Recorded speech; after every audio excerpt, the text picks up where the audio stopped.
Magandang umaga sa lahat. 10:08 po ng umaga. Ang ibang lingkod ay dito na po sa Barangay Kupang, Antipolo, Rizal. At mayroong dalawang daan mga kaibigan, mayroong dalawang trail, kanan at saka kaliwa. Subalit ang dapat naming lakaran ay dito sa kanan, mayroon na siyang mga trail sign. Dito kaya kung sa mga susunod po sa amin, sundan nyo po yung trail sign na yung yung mag-asawa kasi Mother's Day ngayon. Maring i-renew nila ang kanilang vows dito sa bundok. Sila ay magsumpaan sa muli sa dito sa nature talaga, no? So dito mga kaibigan, no, tunghayan po natin ang tunghayan po natin dito sa no, sa last verse ng 35, no, sa 35 po mga kaibigan, sa Psalms 35. So balit bago yan, batiin ko po muna ang lahat ng mga nanay. Happy Mother's Day sa lahat ng mga nanay.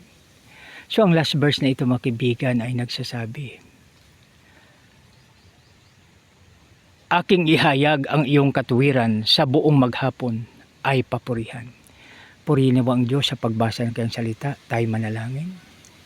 Panginoon, maraming salamat po sa iyong mga provision sa bawat isa sa amin, na ikaw ang source ng lahat ng bagay dahil ikaw ang aming Jehovah Jireh, the great provider.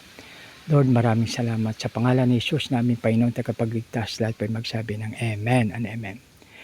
Aking ihayag ang iyong katuwiran sa buong maghapon ay papurihan. Mga kaibigan, si Haring David ay 7 times mag-pray sa isang araw.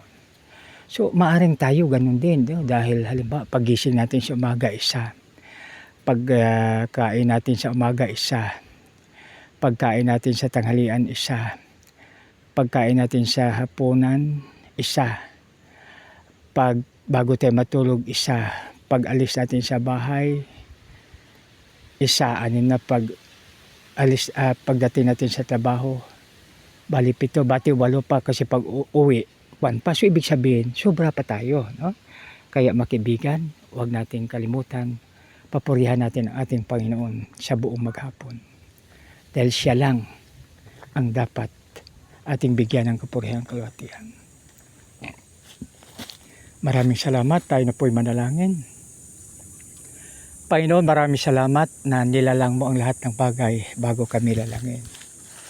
Maraming salamat, Panginoon, na ikaw ang aming Jehovah Jireh. Na ikaw, Panginoon, ang siyang aming gabay at patnubay. At nagbibigay ng lakas sa amin. Kaya Lord, sa aming paglalakbay, Lord, aming hinihingi ang lakas upang marating namin ang iyong pagpapala. Panginoon, maraming salamat sa iyo. Wala pong ibang makatulong sa amin kundi ikaw lamang na aming Diyos ng mga Diyos, Hari ng mahari at Panginoon ng Panginoon. Lord, maraming salamat. Sa pangalan ni Jesus na aming Panginoon tagapagligtas, lahat po ay magsabi ng Amen and Amen. God bless us all.